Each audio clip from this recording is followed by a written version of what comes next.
Bem-vindos ao novo episódio do Bacocast. Hoje com uma figura ilustre aqui como convidado. E eu vou descrever aqui um trechinho do currículo dele. Ele é bairradino, engenheiro agrônomo, licenciado pelo Instituto Superior de Agronomia, pela Universidade de Lisboa, foi assistente do Instituto de Investigação Agronômica de Angola, vocal da Comissão Administrativa da COBAI, Cooperativa de Hortofruticultores da Bairrada, foi um dos fundadores da Confraria dos Xenófilos da Bairrada em 1979. Vino Bairradino! Foi diretor da Estação Vitivinícola da Beira Litoral, consultor técnico das Caves São João e Caves Messias, membro da delegação portuguesa às reuniões dos congressos da OIV, Organização Internacional da Vinha e do Vinho, durante mais de 20 anos, em colaboração com o ex-ICEP, Instituto de Comércio Externo de Portugal, participou de ações de promoção dos vinhos portugueses na Europa e em diversos países de outros continentes, como o Brasil, Estados Unidos, Canadá e Japão. Ele é autor de diversos artigos técnicos publicados em revistas nacionais e internacionais.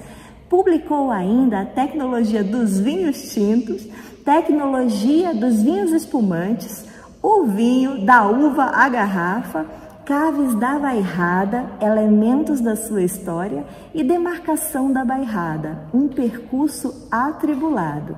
O nome dele é Antônio Manuel Dias Cardoso. Bem-vindo! Bom, Bem-vindo novamente! Bem-vindo às nossas instalações e vamos então conversar calmamente sobre alguns aspectos que possam interessar. Sim. Ao vosso blog. De facto, eu comecei a minha formação profissional em Angola, no Instituto de Investigação Agronómica de Angola, sem qualquer relação com o vinho. Ah, sério? Olha só que curioso! Na altura propuseram-me cuidar de culturas tropicais, nomeadamente do algodão. Olha que curioso mesmo! Estive até para ir para o Brasil, para Campinas, para fazer um aperfeiçoamento na cultura do algodão. Infelizmente isso não se pôde concretizar por causa de ter sido incorporado na vida militar. Estávamos na altura em guerra em África e eu tive de desistir da ida para o Brasil, o que bastante me contristou, mas de facto deve ser assim. Depois de regressar a Portugal em 1975, tive uma passagem meteórica pela COBAI, conforme seja aí no currículo, mas de facto logo em 77 fui para a Estação Vitivinícola da Bairrada. No ano que eu nasci. Em 77? Então está a ver. É só para vocês entenderem quem é que está aqui no Bacocast, meu amigo. Ele é a lenda viva da Bairrada. Mas muito jovem ainda, esse que é o curioso. Foi uma entrada muito feliz para mim, porque na altura a Estação Vitivinícola procurava um técnico que conhecesse algo de uma determinada técnica analítica. E quando eu estive em agronomia tive alguns contactos com essa área da análise alimentar e aproveitei então a oportunidade que me concederam para entrar no mundo do vinho nessa altura. É claro que eu tinha tradições locais, familiares também, de ligação à vitivinicultura, mas enquanto pequeníssimos produtores. A minha família é uma família muito modesta, de origens muito modestas, e portanto tinha pequenas corelas de vinha, pequenas áreas de vinha que transformava. Nós tínhamos a adega tradicional em casa e eu desde criança que acompanhei esses trabalhos e participei neles. Nós desde miúdos que íamos para os lagares a pisar as uvas, íamos participar também nos restantes trabalhos da adega. Logo que tínhamos idade para isso, não é? Trasfega de vinhos, etc. Mas me diga uma coisa, deixa eu lhe interromper. os seus pais colocavam uns pingos de vinho na mamadeira, não colocavam, não? Porque desde pequeno... Ali nem foram tanto os meus pais, foram mais os meus avós, porque o meu pai tinha emigrado para Angola quando eu tinha 1 ano de idade e portanto eu acabei por ser educado e criado aqui na bairrada pelos meus avós. Ok. Esses meus avós mantiveram até durante muitos anos essa atividade tradicional das casas agrícolas, que era a pequena adega, toda a gente tinha uma pequena adega. E a adega que não só desempenhava a sua função primacial, como era também uma sala de estar e de visitas. Os amigos que chegavam à nossa casa iam para a adega. Dava gozo, né? Era para a adega. Não era um espaço assim muito bem cuidado naquele tempo, mas de qualquer das formas era ali que as pessoas se sentiam bem. Era ali que conversavam animadamente, provavam os vinhos. O convívio, né? Era um convívio maravilhoso. De maneira que a minha entrada profissional veio a surgir mais tarde, realmente, depois do regresso da África. E eu tive a sorte de entrar na estação vitivinícola, que tinha uma longa tradição de trabalhos experimentais e de estudo e de aplicação do conhecimento e de divulgação do conhecimento. A estação vitivinícola praticamente desde a fundação, que manteve essa linha de orientação, divulgando o conhecimento junto de diversos utilizadores, com vários interesses, amadores de vinho, gente que, enfim, não tinha qualquer relação com a produção, mas que tinha gosto pelo vinho. Tinha gosto pelo vinho. Os técnicos, a maior parte dos técnicos de certas épocas do século XX, a maior parte dos técnicos portugueses passou por Anadia, pela estação vitivinícola. Engenheiro, você está falando da década de 70, né? 70 e pouco, quase 80. Isso quando eu entrei, mas a tradição vinha de muito mas é porque você está tocando num ponto que é dessa diversidade de pessoas diferentes, diversidade de olhares diferentes, né? Aspectos diferentes, não só o técnico, o enólogo, o produtor, mas até se o senhor me permite até usar o termo que a gente usa na atualidade, o bacolover mesmo, né? A pessoa que ama vinho, que ama provar. E cada um, na visão de vocês nessa época, já tinha o seu grau de importância, né? Não, e até acontecia uma circunstância curiosa, que nós tínhamos ali próximo as termas da Coria. Sim. As termas da Coria, no passado não muito distante, acolhiam muita gente e eles aproveitavam a vir para as termas e ao mesmo tempo frequentar os cursos de vinificação. Olha só! E a Nadia, que era ali próximo, do lado. E alguns eram repetentes durante muitos e muitos anos. Sempre estavam lá, né? Bom, esses cursos tiveram uma importância enorme, não só para a divulgação do conhecimento, como para nós próprios, como técnicos, porque nos habituou a ter a informação cuidada, não é? Tínhamos de preparar as aulas, tínhamos de ter acesso à melhor informação possível, disponível na época, do ponto de vista da literatura especializada, e portanto isso contribuiu também muito para a nossa própria formação. Quem ensina tem de saber o que ensina, não é? Claro, portanto, claro. Bom, e de facto pelas nossas mãos passou muitíssima gente que está hoje no setor, e em posições destacadas até em muitas empresas nacionais. É do que me orgulho mais ainda assim, nem tanto de alguns bons vinhos que fiz, que gostei deles, mas até me orgulho mais de ter colaborado para a formação de muito jovem que depois seguiu a carreira. Imagino quanto, não tenho nem ideia desse número, mas muitos, né? É um facto. Então, esses cursos eram... Tem algum pupilo, assim, que o senhor gostaria de destacar? Um aluno que realmente foi um pupilo, assim, que se destacou aí no mundo dos vinhos? Tenho um que eu poderia destacar mais, mas há um que me ocorre imediatamente, que é o Manuel Lousada. Manuel Lousada foi meu colaborador na Estação Vitivinícola durante algum tempo. Infelizmente não podemos ficar com ele, e felizmente para ele não ficou, porque se transformou no mais internacional dos enólogos portugueses. Olha que bacana.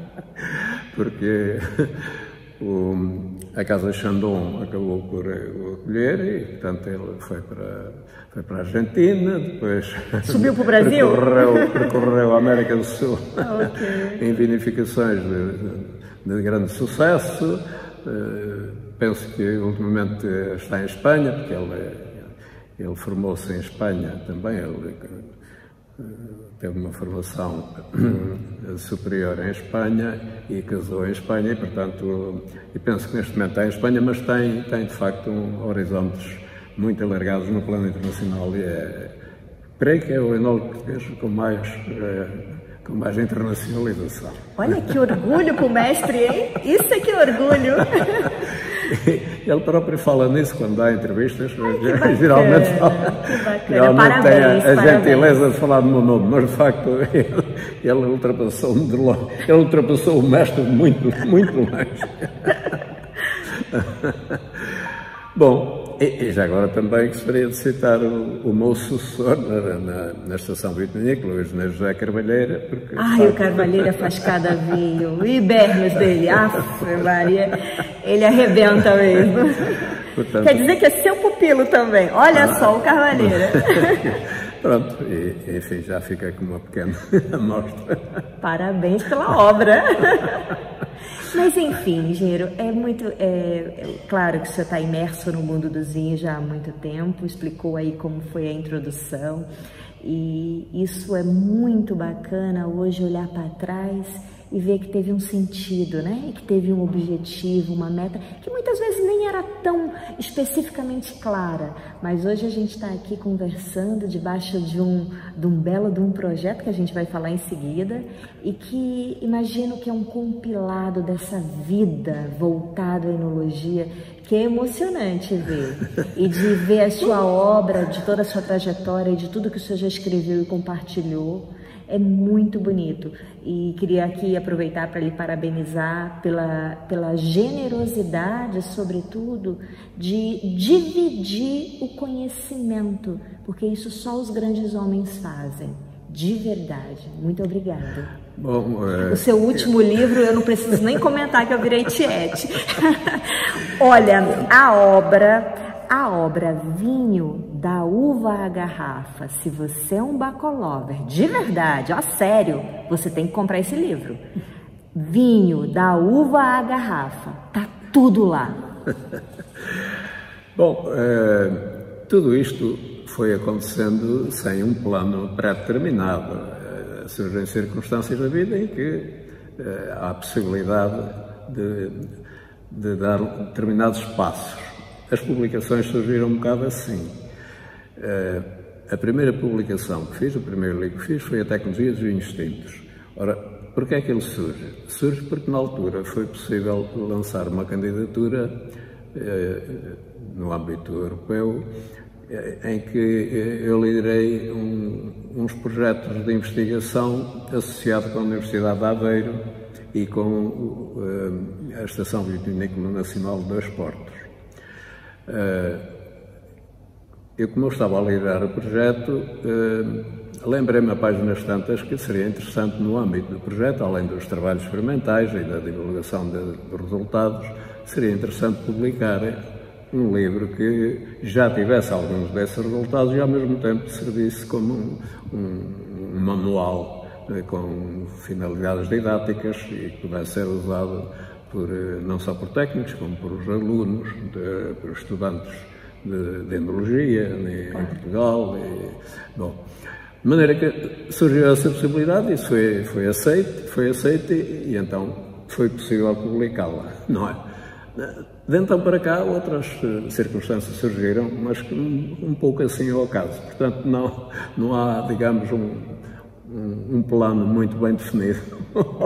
Mas, engenheiro, é muito bacana ver todo esse seu trajeto e vamos aqui passar para um outro tema. Falando de uma região assim que eu nem sei, assim, às vezes quando eu falo o nome, as pessoas ficam tipo assim, que eu sou assim, muito tendenciosa. Eu não sei por quê quando eu falo Bairrada. A Bairrada é a minha paixão, pronto. Já disse, hashtag fica a dica. Engenheiro, vamos lá.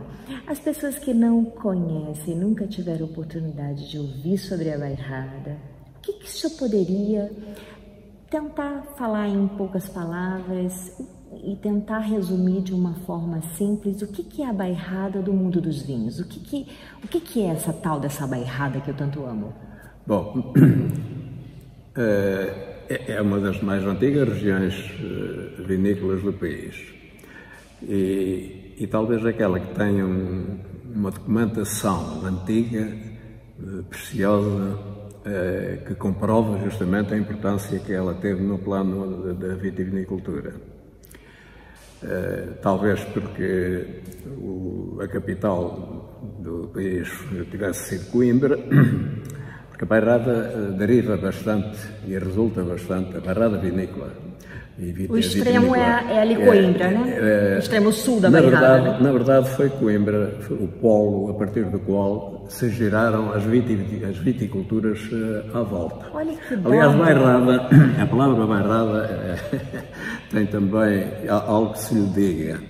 Há um filólogo que, sim, infelizmente já morreu há bastantes anos, o Dr. Joaquim da Silveira, em que ele entende, e com argumentos muito sólidos, de que a palavra Bairrada não tem tanto a ver com a natureza dos solos da região, os barros, os solos argilosos, predominantes em grandes áreas da Bairrada, mas com o facto de serem uma espécie de um conjunto de bairros rurais que circundam ou que estão ligados a uma cidade importante, que na época era Coimbra, de facto.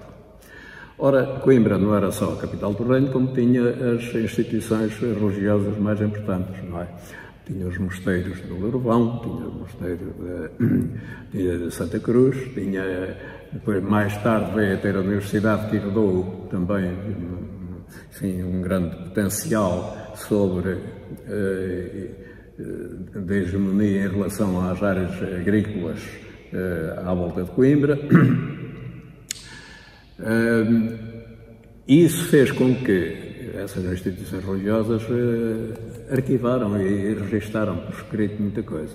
Portanto, há testamentos medievais da maior importância, há documentos que não estão ainda completamente explorados, felizmente existem no arquivo da Universidade de Coimbra, só parcialmente estão explorados, mas aquilo que se conhece já dá um acervo documental enorme e de grande importância. E, portanto, desde os primórdios da nacionalidade, antes da nacionalidade portuguesa, há documentos importantes a tratar de transações de vinhas, de legados, de testamentos, de heranças, diversas transações. Tudo isso está bastante documentado. É capaz de ser, talvez, a região portuguesa que tem o maior acervo documental sobre nessa época medieval. Ora bom, e de então para cá e ao longo dos séculos, a Bairrada manteve sempre uma grande importância no mundo do vinho. Nós chegamos ao século XIX, e os melhores autores da época assinalam que se trata, talvez, a segunda região portuguesa mais importante na época, a seguir ao Douro. E claro... Isso antes da demarcação, né? Depois, quando surgem as grandes epifitias do século XIX, não é? O Uídia, depois vem a filoxera, enfim, que é uma praga, mas de qualquer das formas, ia seguir o Uídia. Portanto, quando tudo isso surge e dizima uma grande parte dos vinhedos, o governo da monarquia desse tempo resolveu criar estabelecimentos onde se pudessem, escolas práticas, onde se pudesse estudar e divulgar tudo o que respeitava à reconversão das vinhas, face a esses flagelos que tinham surgido. Os agricultores não sabiam enxertar nesse tempo, não enxertar vinha, isso não existia antes dessas doenças, antes da filoxera. Se eu não me engano, foi até algum francês que viu essa questão do enxerto na época para tentar resolver? Não sei se eu me lembro bem, li em algum lugar. A escola bordalesa tem lá um contributo extraordinário para ultrapassar essa fase. Os grandes mestres da época conseguem, de facto, dar um contributo fantástico e que nós depois viemos a aproveitar tudo isso. Mas é curioso que ainda há dias estava a comparar datas de fundação de escolas práticas de viticultura. A primeira escola prática de viticultura de Champagne surge anos depois da escola prática de viticultura da Bairrada. Anos depois. A escola prática de viticultura da Bairrada. Escutem, guardem isso. Depois vocês falam que eu não amo a Bairrada assim à toa. Só para terem uma ideia. A escola prática de viticultura... Vino, Bairradino! A escola prática de viticultura da Bairrada é fundada em 1887. E em 1890 começa o primeiro diretor, o engenheiro Tavares da Silva, começa a fazer espumante na Bairrada. Portanto, depois podemos voltar a esse tema, que é interessante também, que ainda há umas tantas dúvidas no ar sobre essa matéria.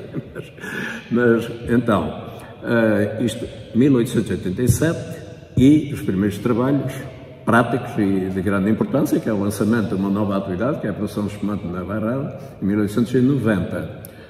Ora, a primeira escola prática criada pela Moët & Chandon em Épernay, o Fort Chabrol. O Fort Chabrol é fundado em 1895. Olha só! 95. Portanto, alguns anos depois. Olha, eu nem ia falar uma besteira, melhor não falar. Bom, isto para dizer... Mas olha, isso é um dado o governo que eu estava a referir, que os governos de então, o governo de então, quis criar então instituições deste tipo, escolas práticas de viticultura, em vários pontos do país. Mas a única que sobreviveu até aos dias de hoje é esta da Anadia. Portanto, desde 1887 até agora, até né? agora. Eu tenho imensas fotos ali, inclusive das vinhas que estão lá ainda e tudo. Bom, então, a seguir vem um período durante o qual se lançam as novas regiões marcadas. Na época do rei Dom Carlos, com o primeiro-ministro João Franco, lança-se a nova legislação criando as regiões marcadas em Portugal. E a Bairrada estava explicitamente lá referida como uma das regiões a marcar. Mas era necessário depois regulamentar essa lei. E isto acontece muitas vezes, não é? Sem dúvida. Os governos emitem a legislação que depois remetem para uma regulamentação que demora muito a aparecer ou não chega a aparecer, que foi o caso, não chegou a aparecer a regulamentação. E como não chegou, entretanto, a orientação política do salazarismo em relação à vinha foi diferente. E eles entenderam que então já não era prioritário demarcar regiões. O que era importante era promover o consumo e a produção de vinhos em grandes quantidades, em grandes massas, grandes lotes de vinhos comuns que pudessem competir no mercado internacional, independentemente da sua qualidade mais apurada ou não. Portanto, os vinhos personalizados, vinhos típicos regionais, etc., deixaram de interessar a essa visão. Isso foi um tapa na cara dos técnicos, né? Nossa. Então, tivemos de passar todo o período do Estado Novo, entre aspas, tivemos de passar todos esses longos anos, até 1979, ano em que foi então finalmente demarcada a Bairrada. Está a ver? Olha, esse é um outro assunto.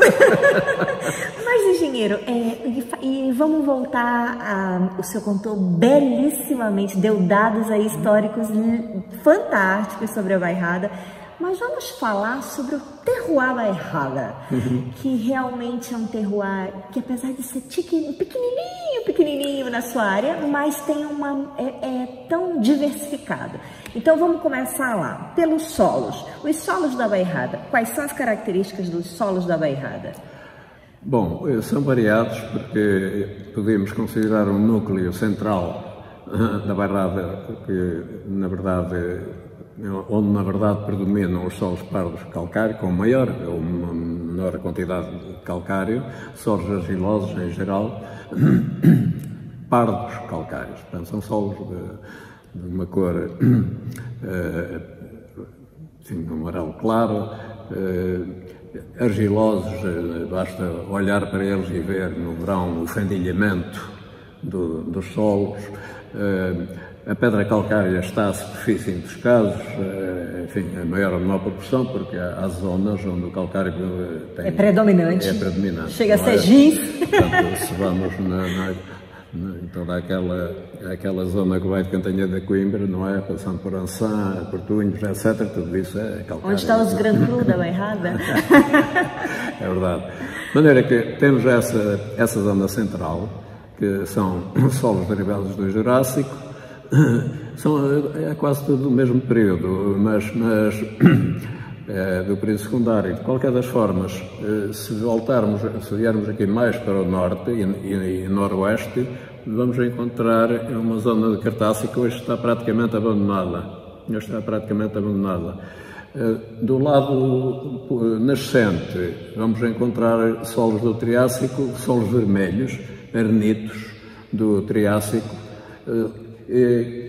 É toda uma faixa que percorre paralelamente à Cordilheira de Montanhas, que vai de sul para norte até ao concelho de Águeda. Pegando ali o Bussaco, a Cordilheira do Caramulo. Nós temos, à medida que caminhamos para a montanha, vamos apanhar depois os solos de xisto. Pois. Mas para cá do xisto temos essa faixa do Triássico de solos vermelhos. Olha que curioso. E o que Isso teve vinha no passado. O senhor numerou aqui quantos tipos de solos? Rápido, assim, vamos lá. Argilo calcário, mais calcário. Qual o outro? Sim. Qual o outro nome de um outro solo que o senhor numerou? Argilo calcário, mais sim, calcário, depois o Cartáceo. O Cartáceo, que é secundário também, mas enfim, esse já não está sendo muito utilizado. São solos com alguma porcentagem de argila, mas o calcário aí já não está evidente. E essa faixa vermelha? E depois temos esses solos vermelhos, esses arenitos do Triássico que vão, olha que curioso. Que vão e se o senhor tivesse que dizer assim, claro que isso é um pouco relativo, porque vai depender de outras características do próprio terroir, mas se a gente conseguisse dizer aqui, para um bacolodre que quer aprender um pouquinho mais sobre o mundo dos vinhos, por exemplo, num solo argilo-calcário, qual a melhor casta se adapta aqui? Que o senhor diria um nome de uma casta? Argilo-calcário. Bom, neste momento toda a gente apontaria a vaga. O senhor também apontaria? Eu também aponto, porque também aponto. Eu, aliás, quero frisar que eu fui, durante uma série de anos, quase uma voz isolada a defender a vaga. Não acredito. Então agora somos duas. Era considerado... É a minha casta do amor, é a casta da paixão. Aliás, você ama ou se odeia? Não, todos amam. Aliás, quando ela é introduzida na lista de castas para fazer espumante, na legislação de 91, na lista de castas aparece pela primeira vez uma casta de tinta, que é a casta vaga. A tal da danada. E isso, o meu amigo Luís Pato faz-me o favor de vez em quando lembrar isso em público. Sim. Que realmente isso leva à minha assinatura. E o senhor, boa, exatamente. E o senhor Baga, vale a pena a referência aqui, que também fez um trabalho brilhante no mundo todo, levando a bairrada e a baga, que é isso que o Luiz Pato fez, né? Sim. É fantástico o trabalho dele. Tem vinhos ninguém lhe pode retirar esse grande mérito. Esse grande mérito, vinhos fabulosos e também aquele olhar da inovação. Naquela época, né, atrás, desde quando ele começou, enfim, muito bacana. Mas a gente estava falando então, em solos argilo-calcário, a baga. E solos mais calcários, o que seria melhor? Um nome de uma casta. Nós em toda essa zona, desde a segunda metade do século XIX, que predominou a baga, mesmo nesses.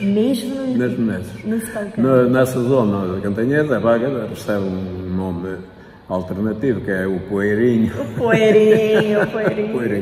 Mas de facto a composição, o encepamento não se alterou. Depois destas transformações que houve na viticultura do século XIX, por causa dessas doenças e da filoxera, depois disso a baga assume praticamente uma grande hegemonia e domina o encepamento em todo o lado. Hoje a bairrada tem quantos % de baga? Eu não posso precisar. Sei que quando eu dediquei mais atenção a essas coisas, a baga representava uns 90% do encepamento. Nossa! Hoje penso que tem menos. Penso que tem menos porque muitos viticultores bairradinos se deixaram de seduzir por castas alternativas. Castas portuguesas e não só. Já vamos encontrar também, um bocado de Merlot em alguns sítios, onde encontrar Syrah, por vezes, enfim, e outras castas portuguesas, como a Tinta-Roriz, que entrou aí um pouco descuidadamente, mas a baga, por isso, deve ter sofrido um decréscimo nos últimos, talvez nos últimos 20 anos, talvez ela tenha diminuído a proporção. Engenheiro, vamos fazer uma pausa aqui, só para mim. Eu comprei o grande livro das castas do Instituto. Eu queria aproveitar aqui a oportunidade que a gente está falando da baga, de falar nos sinônimos oficiais dos nomes da baga. Então vamos lá. Olha só, tem os sinônimos nacionais e da OIV, bagrina e crevna. Esse aqui é o nome que eu achei interessante, estava lá no livro. Sinônimos históricos e regionais. Nudão, paga divina. Em Ribatejo, Cantanhede de Coimbra, foi o que o senhor falou, poeirinho.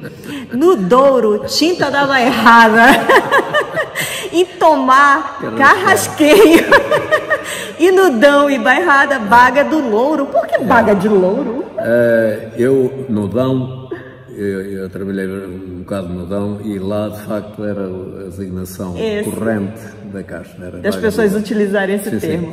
E essa fonte é o grande livro das castas, olha que bacana. Mas sim, engenheiro, continue. A gente falou dos solos, tentei puxar aqui as castas do engenheiro, mas é claro que eu estou fazendo até uma pergunta muito difícil para um técnico responder, porque quando a gente pensa em escolher uma casta, é óbvio que não é só o solo que a gente tem que pensar.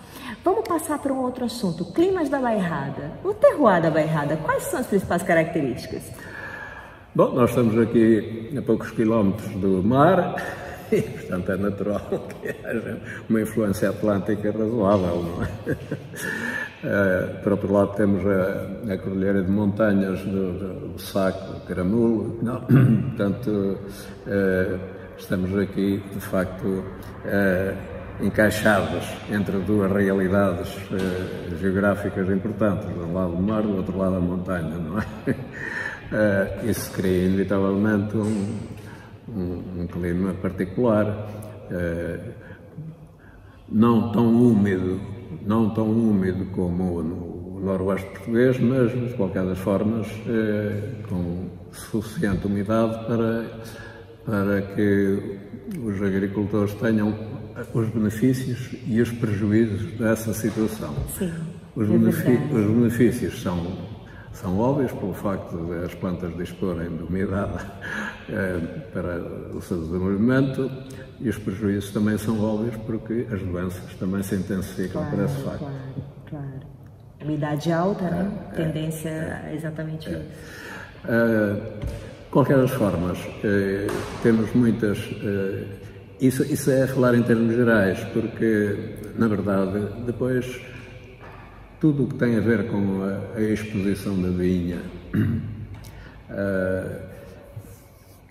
isso condiciona fortemente todo o desenvolvimento vegetativo da videira.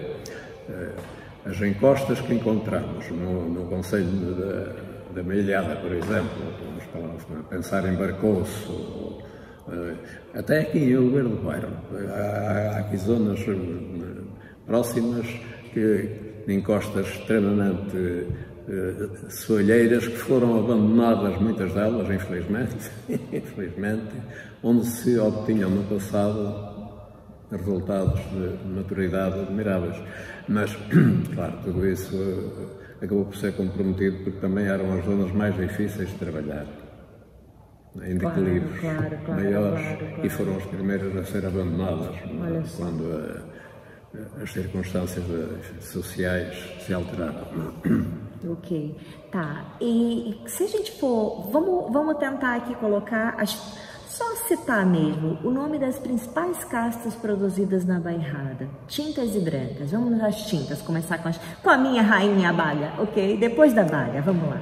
Não, no passado nós tínhamos, além da baga, tínhamos o castelão. Castelão. O castelão era uma casta com uma certa importância a nível regional e encontrava-se, embora, enfim, pequenos focos, já não era assim tão importante, mas a bastardo existia nas plantações antigas. Quase toda a gente nas vinhas tinha um pouco de bastardo. Eram plantações promíscuas em que as brancas apareciam lá em pequena quantidade. Pelo meio, né? E se calhar eles tinham razão, porque... Fazer o fio blend. Porque, na verdade, viemos a saber, mais tarde, já no nosso tempo, viemos a saber que, ao fim e ao cabo, uma pequena proporção de uvas brancas acaba por não comprometer minimamente a intensidade de parâmetros vinhos tintos. Pelo contrário, até pode intensificá-lo, ligeiramente. Olha esse dado, segura essa informação técnica. Não, é o fenómeno da copolimerização, que está bem estudado e descrito nos livros da especialidade, e, portanto, eles foram, ao fim e ao cabo, sem saber, sem terem consciência científica do que estavam a fazer. A verdade é que vieram ao encontro daquilo que mais tarde veio a ser comprovado. Engenheiro, na verdade é o conhecimento empírico que depois alguém foi lá estudar para saber os motivos que gerava aquele resultado e constatou-se o porquê que gerava o resultado e que era bom. Então vamos fazer agora tecnicamente, né? A tradição era essa, de haver pequenas quantidades de uvas brancas nos vinhedos tintos.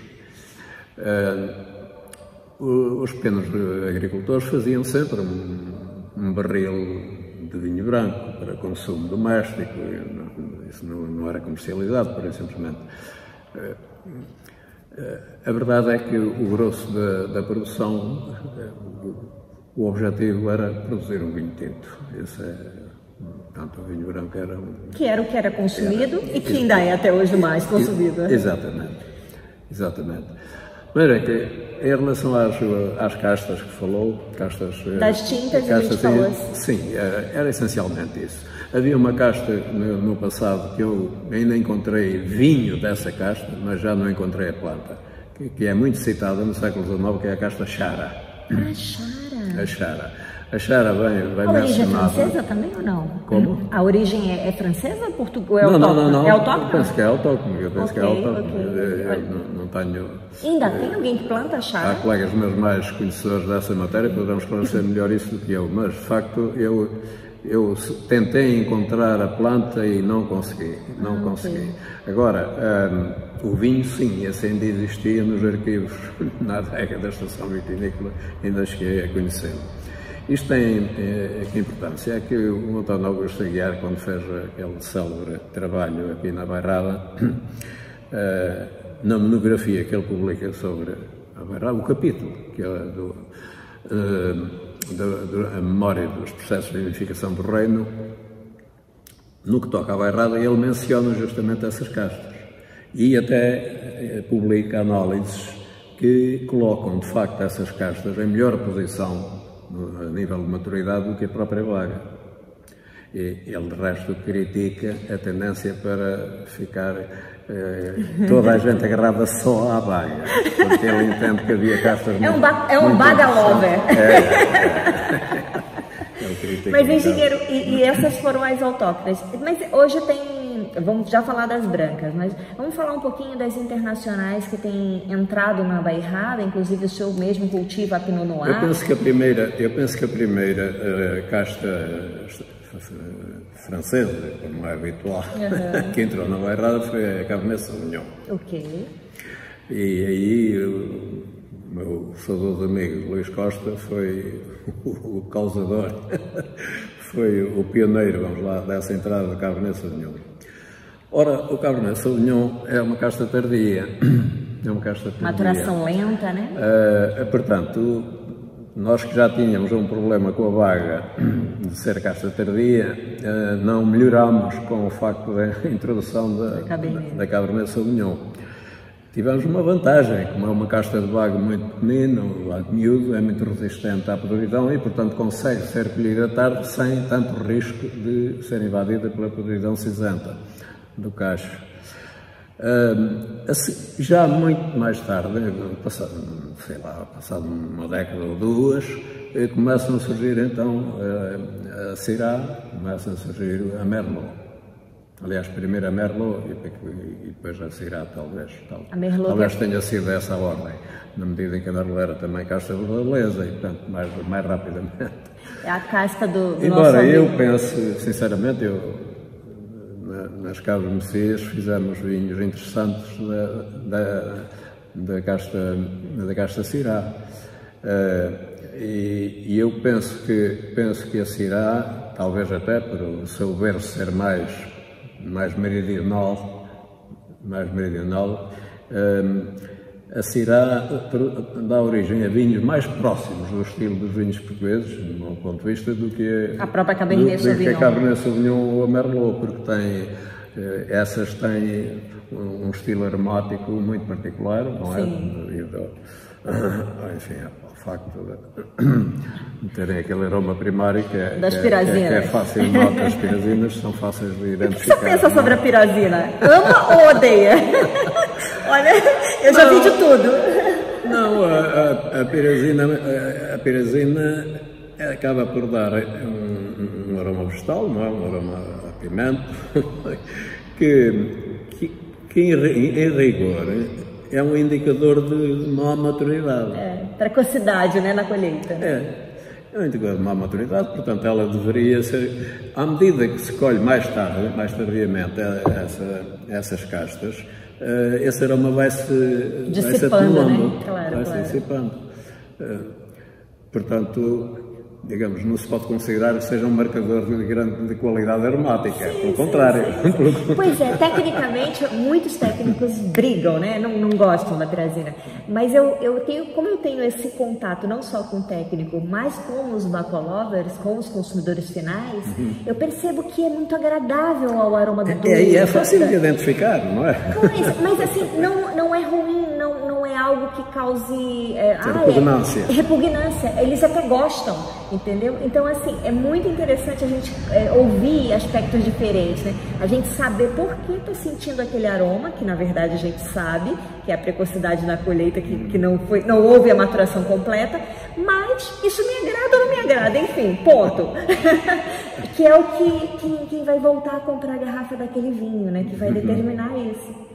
E vale uma ressalva aqui, engenheiro, se o senhor me permite, tem um Cabernet Sauvignon que é muito bom aqui na bairrada, que eu gosto bastante. Inclusive tem um blend também Calda Bordaleza também, que é muito bom, mas um específico de Cabernet Sauvignon, que foi feito um blend com 3 safras diferentes, que é o da Quinta dos Abibes, que é o Conclave 3. E esse vinho tá espetacular. E parabéns ao professor, que realmente, o Batel Marques, que fez um vinho espetacular e que com a casta internacional, né? Pronto, isto, na verdade, nada nos garante que os vinhos varietais atinjam o máximo da qualidade, não é? Sim, claro.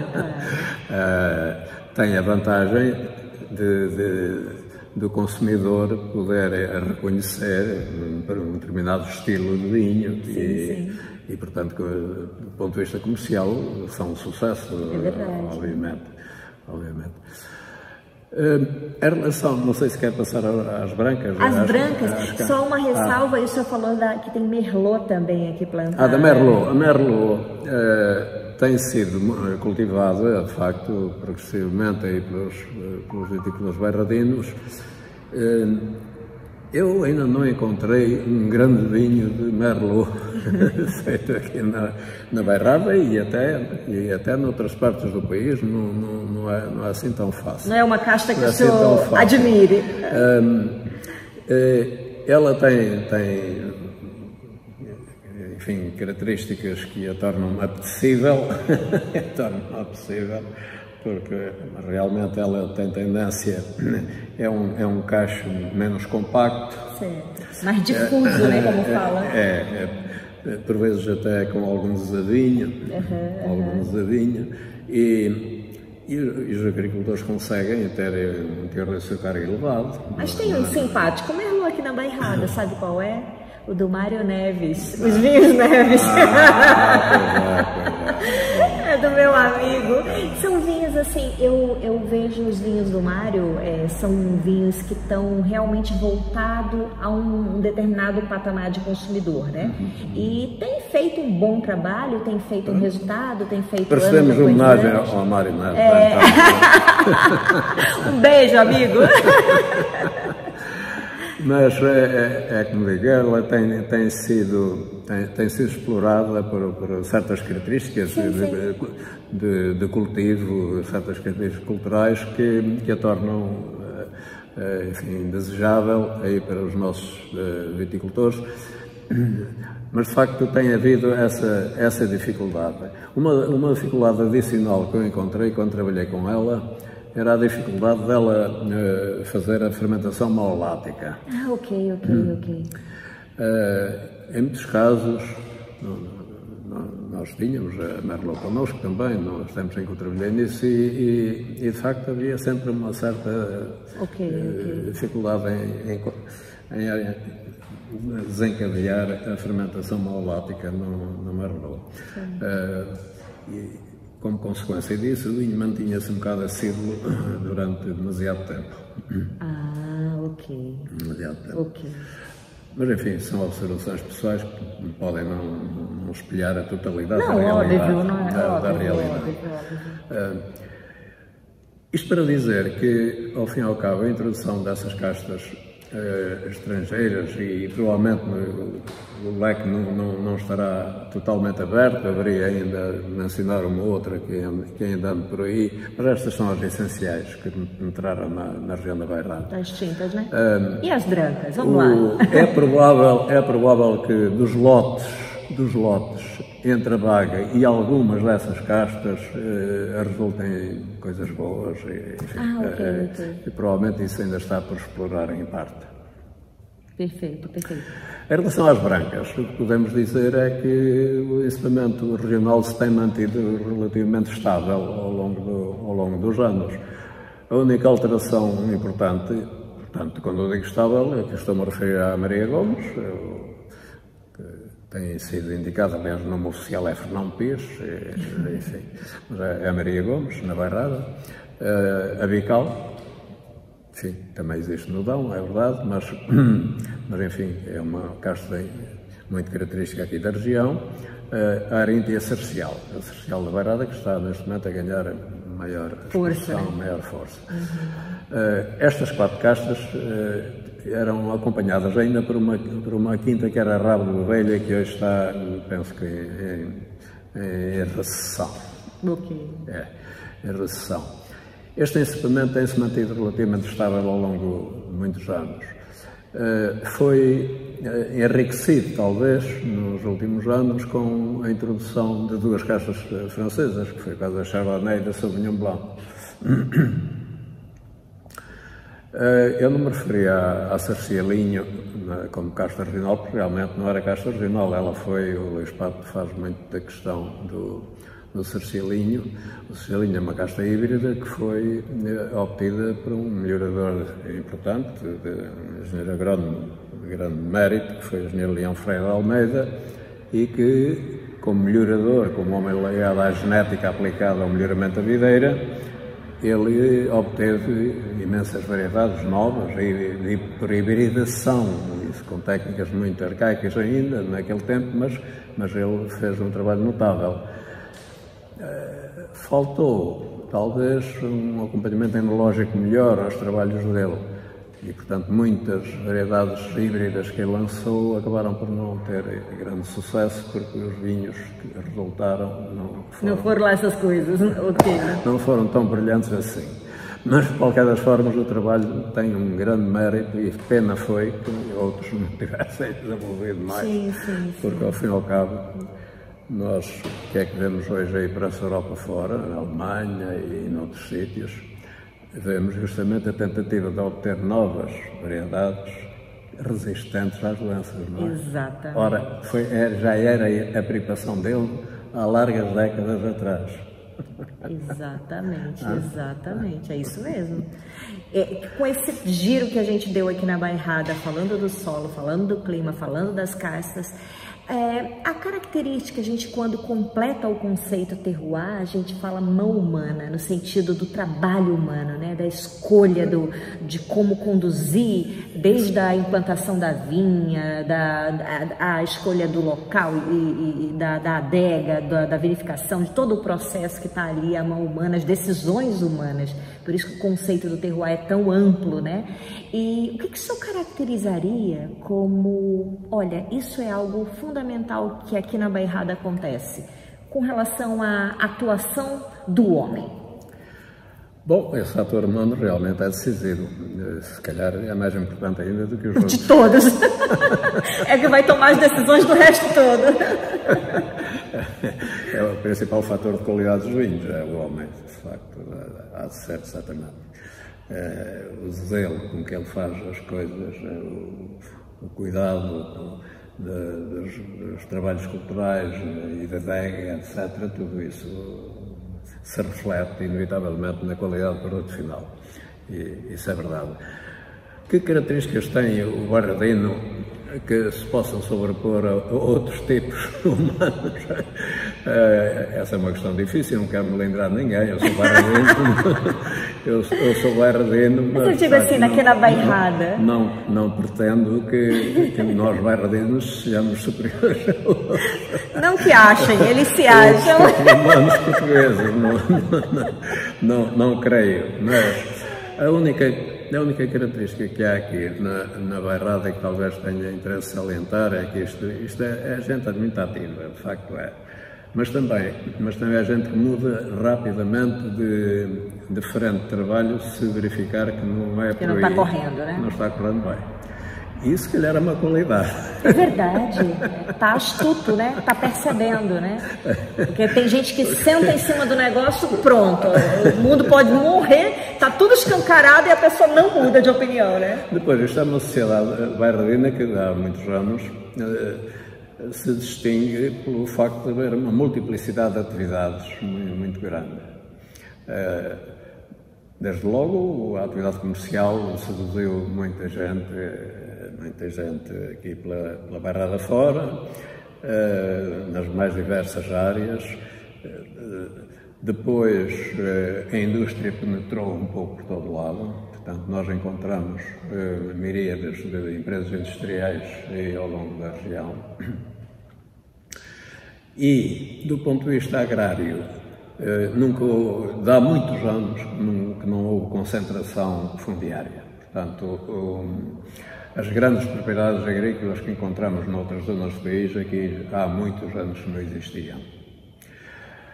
Isto nunca foi terra de grandes senhores e, portanto, desde cedo que os pequenos ganharam autonomia e ganharam a carta de alforria e trataram da sua vida com independência. Isso talvez ainda hoje marque alguma diferença em relação a algumas regiões portuguesas. As regiões mais badaladas nos vinhos portugueses, do ponto de vista sociológico, ainda têm contrastes.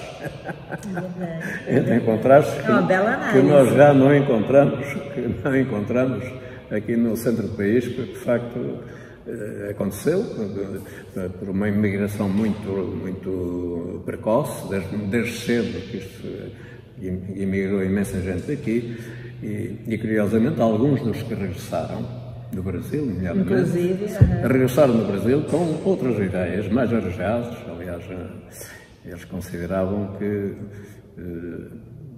havia um desenvolvimento cultural maior no Brasil do que entre nós, né?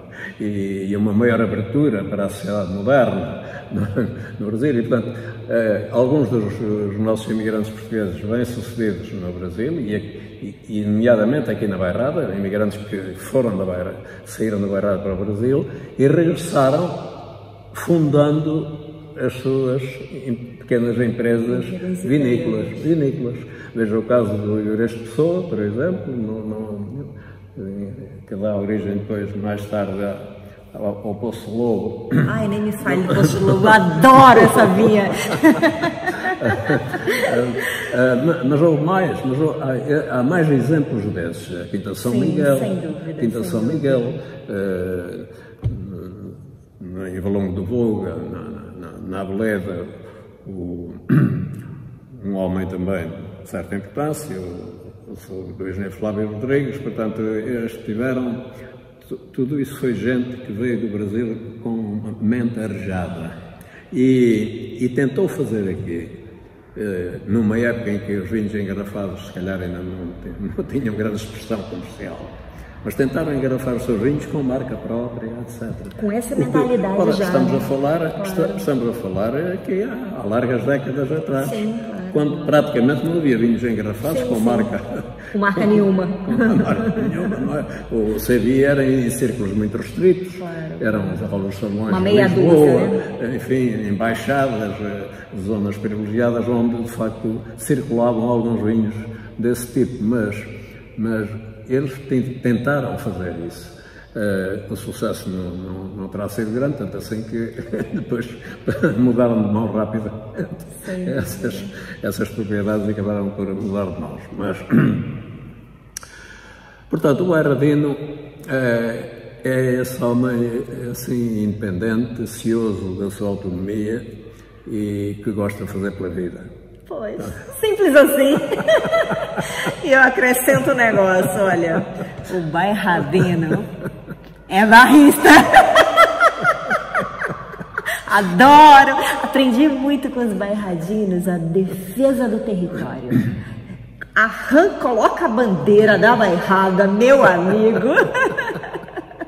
Isso, às vezes a gente coloca no som de piada, de brincadeira, mas se você for ver a essência disso, desse comportamento da bairrada, é muito interessante e muito legal de perceber e de pontuar e de pensar essas características tão importantes para segurar a essência de um povo.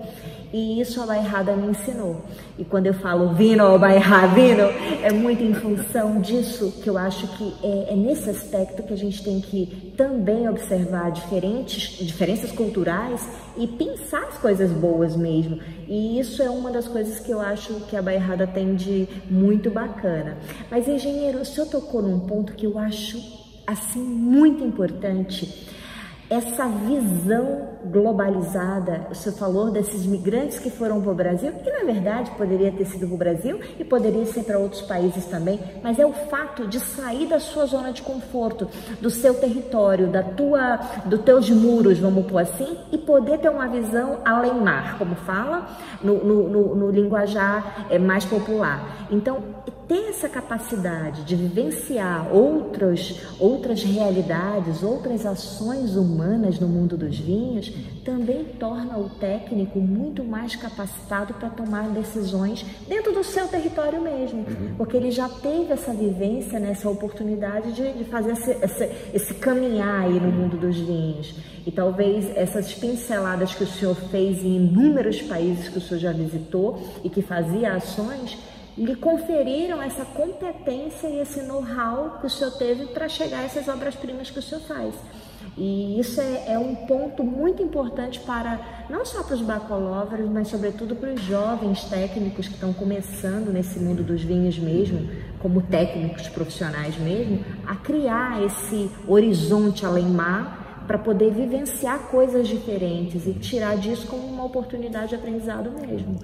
Bom, a realidade de hoje, com os meios de comunicação que há, os meios de comunicação de massa, com a facilidade de contactos externos, a realidade hoje é muito diferente, não é? Portanto, estes jovens técnicos hoje em dia têm possibilidades de contacto com realidades de todo o mundo.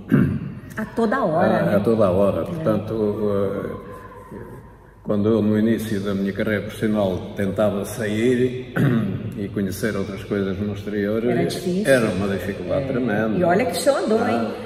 Eu só consegui, e acabei de conseguir sair ainda bastante naquela época, devido às minhas relações com as empresas. Claro, claro. Porque, como funcionário público, era-me praticamente impossível fazê-lo. Claro. E, de facto, durante longos anos, os enólogos portugueses estiveram, de facto, muito isolados da realidade externa. Do mundo, né? Não é? Hoje, felizmente, isso foi um ato importante.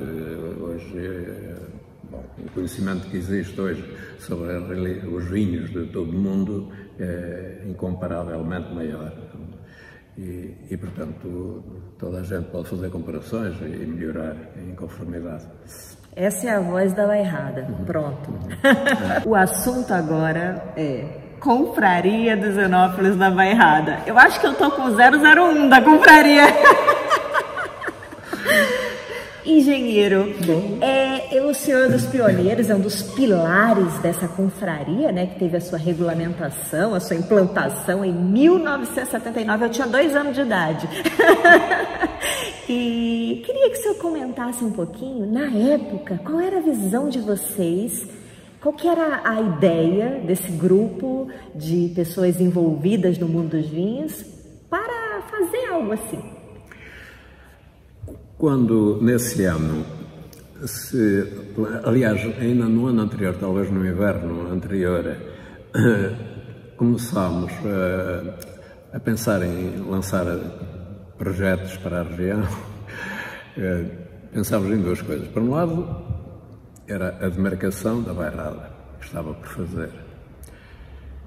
E o Sr. Luís Costa apareceu logo com outra ideia complementar. Sim, vamos marcar a região, vamos tentar conseguir a demarcação, mas, ao mesmo tempo, vamos criar aqui uma associação, à imagem das confrarias francesas, que ele conhecia bem, porque era sócio de algumas delas, e portanto, vamos aqui desenvolver ações de índole complementar, no plano mais cultural, talvez, e social, em apoio à região vitivinícola da Bairrada. Portanto, desde o início, aliás, tanto foi bem sucedida a ideia do Sr. Luís Costa que acabou por nascer a confraria antes da demarcação. Portanto, a confraria nasce em junho, salvo erro, e a demarcação acontece em dezembro. Olha esse dado, gente, olha essa pérola. Nesse ano. Então, desde o início, que a ideia dele era de facto de realizar atividades diversas que enriquecessem os seus membros e e a região vitivinícola em geral. E assim se fez desde o início, que se promoveram ações de formação, cursos de prova, por exemplo, foram-se realizar coisas nesse tempo não se faziam, praticamente não havia cursos de prova nessa altura. E realizaram-se sob a égide da confraria visitas às principais regiões vitícolas portuguesas e estrangeiras. Nós fomos várias vezes, fomos a Bordeaux, foi a primeira visita, foi a Bordeaux, fomos ao Rioja, fomos a vários, fomos ao Borgonha, enfim, andávamos aí pelas principais regiões numa época em que pouco se conhecia dessa realidade. Depois, houve iniciativas no plano editorial também. Houve algumas publicações que se foram patrocinando por forma a pôr à disposição dos bairradinos alguns elementos que não estavam assim facilmente acessíveis. A confraria, durante muitos anos, foi, de facto, uma força extremamente fundamental na vida da região. Por exemplo, nós, em determinada altura, andávamos preocupados com, não só a região já estava marcada, mas faltava uma organização própria. Nós não tínhamos ainda uma instituição que organizasse e disciplinasse a atividade dos vinhos com denominação de origem. Que regulamentassem mesmo, traçando... Portanto, a Comissão Vitivinícola surge por impulso da confraria. Olha só. É a confraria que reúne uma série de pessoas e as leva ao notário para criar no notário, portanto, dá-lhe existência jurídica a Comissão Vitivinícola da Bairrada. Olha só. É uma iniciativa da confraria. Portanto, digamos que a confraria da Bairrada foi talvez, as confrarias portuguesas, aquela que teve ações mais marcadas, marcantes, talvez, a nível da própria região. Porque extravasou muito aquilo que as confrarias tradicionalmente faziam. Sim, sim. Mesmo as francesas faziam festas solenes, grandes encontros, enfim, jantares. Uma vez por ano, uma coisa qualquer, encontra-se toda a gente, e há uma grande festa. E que é legal também. Que é também extremamente importante, mas esta foi mais longe. Claro, esta foi mais longe, realmente, nesse âmbito. Bom, até no plano financeiro, a primeira pessoa que começou a trabalhar para a Comissão Vitivinícola foi suportada financeiramente pela confraria. Sério? Foi. Porque realmente ainda não havia recursos nenhum, Portanto, esta confraria, de facto, tem essa especificidade muito, muito importante. E desde o início que foi muito sublinhado a importância de uma vertente cultural em torno do vinho da Bairrada. Isto não é só o vinho, é o homem que está à volta do vinho. Claro. E é necessário conhecer o homem bairradino e é necessário conhecer tudo aquilo que enaltece a região e tudo aquilo que engrandece a sua história, etc. Bom, mesmo nesses eventos, no Saco, no encontro anual da confraria no Saco, no grande capítulo, por lá passaram personalidades de grande vigor intelectual. Sim. Eu estou-me a recordar, por exemplo, do professor Veríssimo Serrão, vir lá, na altura em que nós publicámos até na confraria uma brochura com os textos do Antônio Augusto Aguiar sobre a Bairrada, e ele veio lá fazer uma comunicação densa, muito importante e historicamente muito bem formada, que ele era um historiador de grande mérito, sobre o Antônio Augusto Aguiar. Ele e outras personalidades de grande relevo passaram por lá e de facto deram um fulgor e um brilho muito grande àquelas cerimónias, que não eram só momentos de comer e beber coisas Sim, claro, de boa qualidade, mas havia mais qualquer coisa além disso. Cultura, né? Havia cultura. Exatamente. Havia cultura. Exatamente. Lembro-me de um político nacional de grande cultura, que foi, aliás, secretário de Estado da Cultura, o Francisco Lucas Pires. Lucas Pires, que já faleceu há uma série de anos, coitado, enfim, lamentavelmente, que era uma personalidade de grande importância nacional, e lembro-me dele vir lá como convidado de honra e fazer uma comunicação que nos deixou verdadeiramente emocionados, porque realmente nós tínhamos esse cuidado de chamar a gente de grande peso, de grande densidade intelectual. Sim, sim. Teve um capítulo relativamente recente, engenheiro, que eu tive já a honra de participar, que veio alguém até da região da Champagne também fazer não estou lembrando agora o nome da pessoa, mas também fez uma referência de comparação entre os espumantes produzidos na Bairrada e os grandes champanhes da região de Champagne, óbvio, e eu achei bem interessante fazer justamente no grande capítulo da confraria essa junção, né? Sim, sim. Porque se a gente for analisar esse compilado de informações, até o próprio método champanoise feito na Bairrada, o método champanhês, como o bairradino chama, foi de origem de lá. E aplicou, claro que ao terroir de cá, utilizando a mão humana da bairradina, no sentido do seu conhecimento e tudo, do que foi buscar e do que aplicou e do que viu na prática.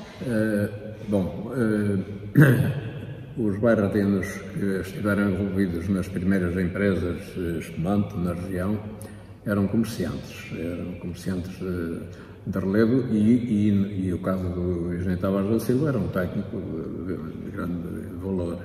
Mas os promotores, os agentes económicos que se envolveram na produção de espumante eram comerciantes, que se dedicavam a tudo aquilo que dava dinheiro. Claro. E o mérito deles foi e tinha a sua importância, né? Descobrir que estávamos perante um produto que poderia ter até uma fonte de riqueza na região. Sim, claro. Exatamente. Bom, e gerar valor e gerar oportunidade de trabalho. Ora, esses homens tinham um sentido prático enorme, um sentido prático das coisas muito grande. E, portanto, foram buscar a champanhe práticos que vieram trabalhar para as suas empresas desde muito cedo. Ok. Desde muito cedo. A primeira empresa, desde logo, trouxe um prático tão ativo que acabou por criar a sua própria empresa também. O Sr.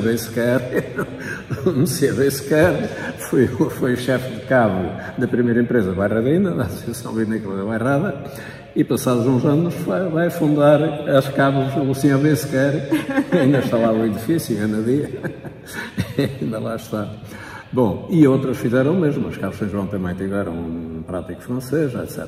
Portanto, eles tinham esse sentido prático de não perder tempo. Buscar quem já dominava. Se há gente que sabe, vvamos chamá-lo e tá rapidamente certíssimo. Avançamos Perfeito. conforme é necessário. Esse percurso das Cabos da Bairrada, realmente eu tive de recorrer a alguma documentação sobre isso e publiquei sobre isso.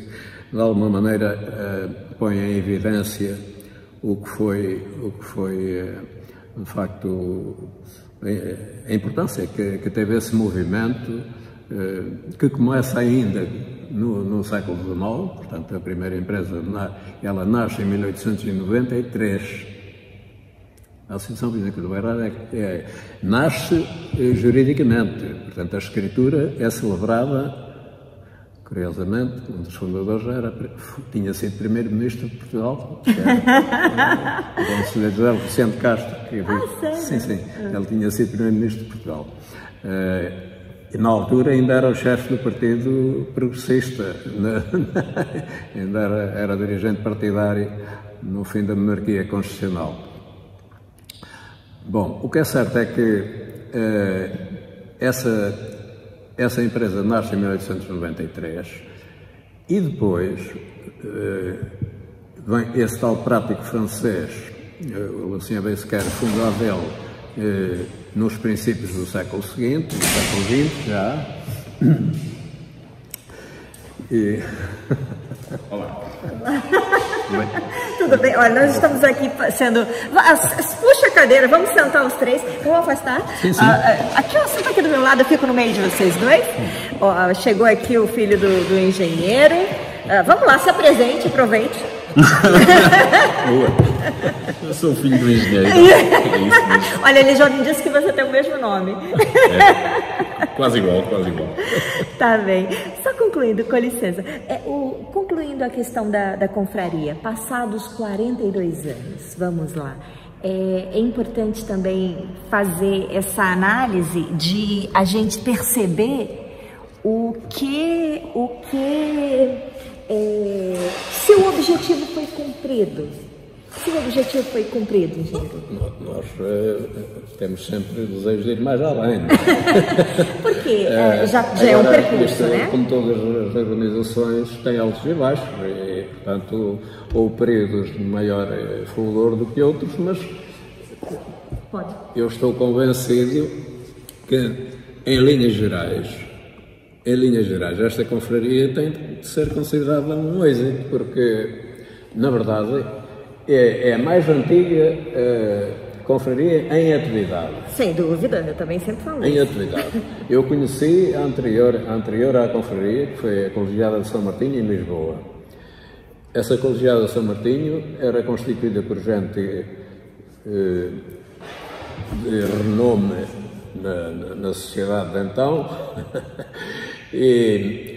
mas claro, quando deixou de haver um operacional à frente dessa confraria, complicou.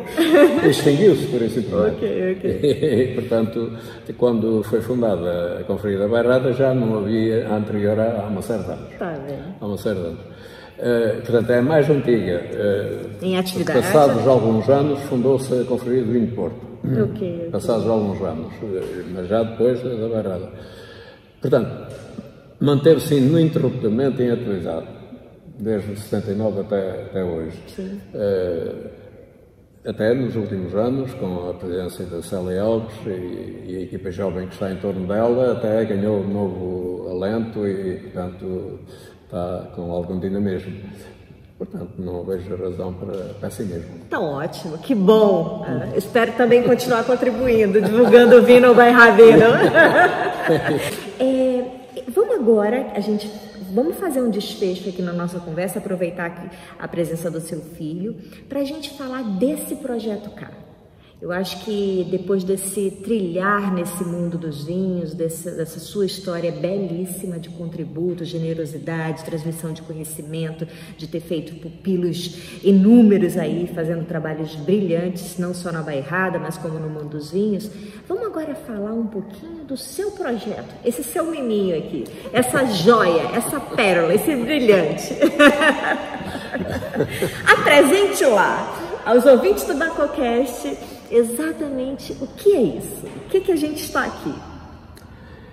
Eu olho para este projeto como um pequeno viticultor da Bairrada.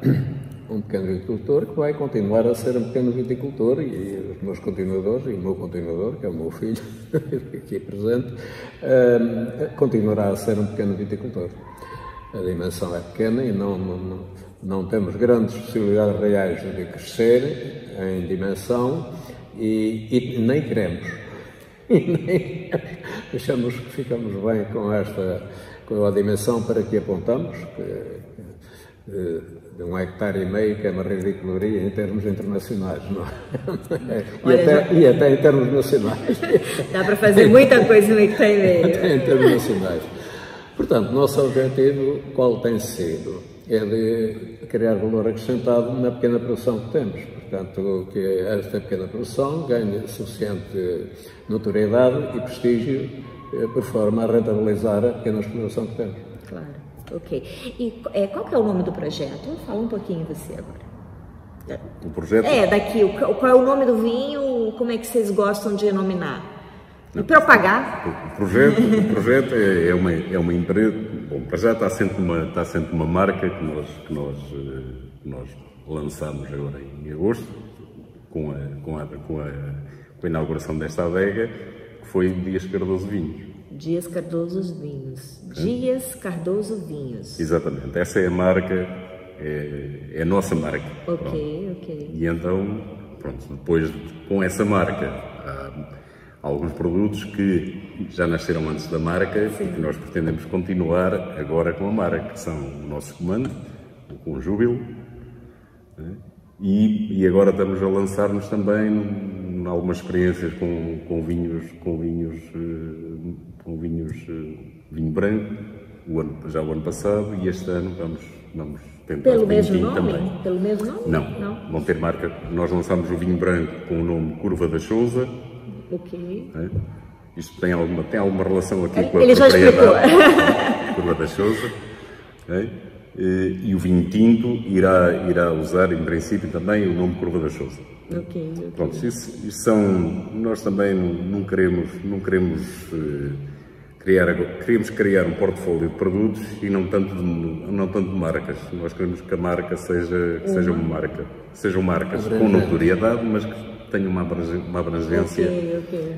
Por exemplo, no caso dos espumantes, nós em princípio já o ano passado já lançámos digamos, 2 linhas de espumante diferentes sob o título de Conjúbilo, que foi o espumante tradicional e o sem sulfitos. Olha só, interessante. Pronto, esta história do sem sulfitos é um vinho sem conservantes, na prática, e isto começa a fazer caminho aí no mercado. As pessoas começam a despertar-lhes o interesse, esta questão dos produtos sem conservantes. Claro. E isto é um caminho que não tem retorno. Estas pessoas cada vez mais entram nessa linha. Pronto, nós fizemos uma experiência o ano passado, que foi uma experiência muito positiva, e este ano queremos alargar um pouquinho ainda o leque de produtos sob o nome Conjúbilo, onde iremos ter o sem sulfitos, continuar sem sulfitos, o espumante tradicional, o Conjúbilo tradicional, um espumante também sob a marca Conjúbilo de monocasta, apenas de Pinot Noir, mesmo aqui da nossa vinha, que de facto é uma coisa que nós achamos que tem um potencial diferente, e ainda o espumante tinto. Perfeito. Ou seja, temos aqui 4 produtos sob a marca Conjúbilo e iremos ter o vinho branco, vamos continuar com o vinho branco, sob a marca Curva da Sousa, e o vinho tinto também. E hoje a venda dos produtos de vocês está concentrada dentro do país? Ou já estão mandando para algum? Não. Por enquanto, ainda não tem interesse em termos de vendas? Não, quer dizer, eu tenho uma série de... Tenho algumas pessoas fora do país que gostariam de ter. Okay. Isso aí não tenho dúvida. Agora, nós neste momento a produção é relativamente pequena e nós... Estão concentrados para dentro do país? Estamos muito concentrados, até muito na região até. Ok. Temos alguns clientes fora da região. Aqui na Bairrada, onde o consumidor encontra esses produtos de vocês? Bom, aqui na Bairrada é o produtor. É direto ao produtor. Próximo da Bairrada há umas garrafeiras, quer a norte, quer a sul, em Coimbra, por exemplo, ou a norte do Distrito de Aveiro, temos algumas garrafeiras que já estão com os produtos. Perfeito. Tem comercializado. Ok. A vinha, então, é de 1,5 hectares. As castas produzidas é a Pinot Noir e a tinta barroca. Exato. E vamos ter essa pequena área de branco em que apostamos nas castas Vical, Cercial, da Bairrada, portanto as 2 castas Bairrada, Vical e Cercial, e metemos um bocadinho de Sauvignon. Para dar o toque lá fora. E porquê? Porque o primeiro, temos agora, estamos a comercializar neste momento, esse Curva da Sousa branco, tinha Sauvignon. tinha Sauvignon lá incorporado. E esse nota aromática pareceu-me útil no lote. Quantos por cento aí de Sauvignon nele? Tem pouco. A nossa plantação... Esse é o produto. A nossa plantação tem 3 16 javos de Sauvignon. Portanto, vamos fazer uma conta. A quinta parte, 20%. Não. Ok. 20%. Ok. É só para dar o toquinho mesmo tropical, né? 20%. O grosso da coluna vai ser à base de cálice essencial. Ok. Aí entra cada uma com a sua elegância, com a estrutura, enfim. Tá bem. Olha, foi um enorme prazer. Eu me sinto realmente honrada de poder hoje ter conversado esse bocadinho aqui, que é só um tiquinho da sua história e que com certeza vai servir de utilidade aqui, de informações que o senhor pôde contribuir aqui com esse Bacocast para inúmeras pessoas que estão assistindo, não só os bacolovers, mas também até técnicos mesmo que estão iniciando na carreira aí do mundo dos vinhos. Agradeço a gentil disponibilidade e eu queria aproveitar só 2 coisas antes de lhe dar a palavra. Aproveitar o seu filho aqui e perguntar se vocês estão presentes nas redes sociais e em quais o consumidor encontra vocês. Pronto, nós nas redes sociais ainda estamos a começar a preparar a página. Ok. Instagram, Facebook, já tem alguma coisa? Neste momento ainda não temos nada. Estamos a Vão preparar ter em breve. a página do Facebook e quase certo Facebook Queres e deixar Instagram. um contato que alguém pode entrar em contato com você? Sim, podem entrar em contato connosco pelos endereços de e-mail. Qual é o e-mail? diascardoso.vinhos@gmail.com. Perfeito. Ok. E agora eu queria lhe conceder aí uns minutinhos para as suas últimas palavras. Bom, eu já tenho uma certa idade e, portanto, os métodos de comunicação que há hoje e que tão bem explora passam-me um bocadinho ao lado, não é? Portanto, e a nossa atividade ressente-se um pouco disso. Portanto, nós precisávamos realmente de comunicar de uma forma mais eficiente. Mas, enfim, esta geração mais nova está mais vocacionada para isso e, portanto, está a trabalhar nesse sentido e eu reconheço que é uma necessidade importante. Eu ainda sou do tempo das leituras clássicas e que são extremamente importantes.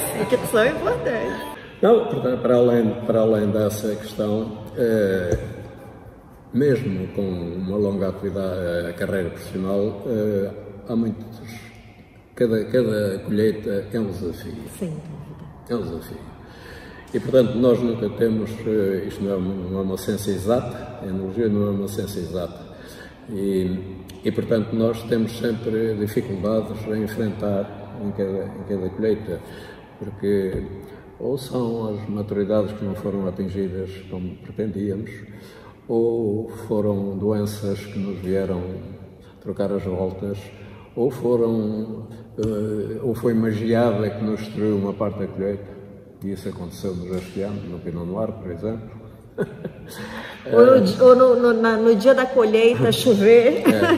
E depois nós só temos, ao fim e ao cabo, os humanos não têm assim tantas oportunidades de fazer experiências e testar, porque é uma vez por ano, não é? Verdade. É uma vez por ano. E, portanto, o número de vindimas que eu posso fazer na minha vida não é assim imenso. É verdade, engenheiro. O senhor tocou num ponto extremamente importante que o consumidor que está do outro lado assistindo e nos ouvindo, é importante saber, né? É muito sacrifício até chegar na garrafa. Então, tem toda essa trajetória anual para chegar na safra, né? E muitas vezes o produtor é penalizado no último minuto, chegando para fazer o gol, né? É exatamente esse exemplo que eu dei. É no dia da colheita chover. Então, é muito complicado mesmo. Agora, há uma coisa que temos tentado, uma regra que temos seguido aqui, que é nós fazemos o máximo possível pelas nossas mãos. Sem dúvida. Aí é que é o artista, aí que entra o artista. O máximo possível. Até os trabalhos do campo, etc. Isso aí faz um diferencial, E creio que os enólogos lucram bastante de conhecer a experiência direta o que custa produzir as uvas de qualidade que são necessárias à Madeira. É verdade. E é uma máxima, né? Os enólogos sempre falam, né? O fato da matéria-prima, né? É fundamental. É fundamental, mas apreender, na verdade, o verdadeiro significado dessa questão e senti-la na pele... É outra coisa. É outra coisa. Mas olha, antes de terminar, eu me lembrei agora que passou batido que o engenheiro ama música. E agora ficou aqui a pergunta no ar. Qual é a música, engenheiro Dias Cardoso, que o senhor me recomenda aqui agora, simples, sem pensar, para os bacolovers ouvirem quando estiverem degustando uma bela taça de vinho? Sei lá. Eu posso sugerir? Deve? Sim. Se eu tivesse de escolher agora, escolhia já de cara os quartetos do Beethoven. Pois, e vai ser com essa trilha sonora que nós vamos terminar esse Bacocast. Obrigada, ouvinte, por estar aí nos prestigiando com esse episódio hiper especial do Bacocast. Eu vou deixar aqui também as últimas palavras para o filho do engenheiro, que também tem o mesmo nome dele, para ele também dar suas últimas palavras. É um projeto que eu convido toda a gente a vir conhecer. É um projeto para nós grande, embora seja modesto, não é? Mas para nós um projeto grande, mas é um projeto bonito, um projeto que vale a pena conhecer, vale a pena vir aqui provar os nossos produtos, ver como se faz do princípio ao fim o que está na garrafa. Sim. Deixa o endereço, onde é que nós estamos localizados aqui? Nós estamos na Rua da Caneira, número 42, código postal 3770, 105, Oliveira do Bairro. Perfeito. Se procurarem no Google Maps por Dias Cardoso Vinhos, ele já está lá. Olha, já avançamos na tecnologia. Olha, mas eu finalizo aqui fazendo uma fricção aqui no braço do engenheiro Dias Cardoso, para ver se eu brilho igual a ele. Eu sou Daiane Casal e por aqui eu finalizo esse episódio. Você me encontra em todas as plataformas digitais com o perfil @Daiane Casal. Até já. Tchau, tchau.